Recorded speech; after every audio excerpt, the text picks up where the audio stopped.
How's it going, ladies and gentlemen? In this video, I'm going to expose Andrea of Pinnacle Credit Repair with a voicemail he left me over a month ago now. That doesn't tell you how little I care what he has to say and how insignificant he truly is. I'm not sure what does. Nonetheless, you'll see him for his true colors and who he is. I'm not going to lead the witness, for lack of a better term. I'll let you listen to it for yourself. You have a good day. I'm glad we could bring the truth forward for you. Oh, hey, Edward. So I contacted lots of tow companies in your area, and they're going to be watching you every single day because I know where you're at, right? So you're in a vehicle that doesn't belong to you, and Santander is fully aware of it.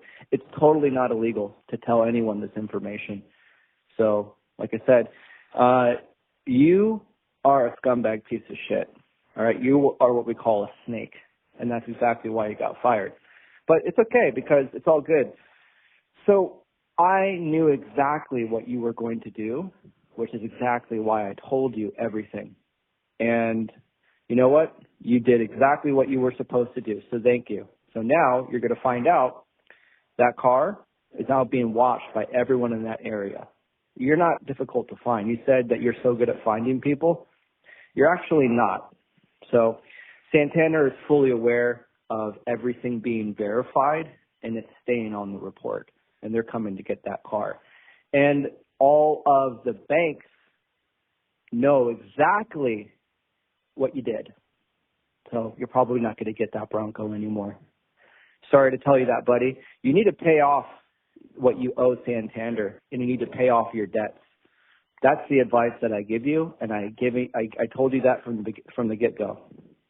Pay your shit off, fucking loser. You will be found, and you will regret everything that you did. That's a promise. I want you to save this message. You can distribute it because it's not legal. It's not illegal. And I wish you a happy holidays.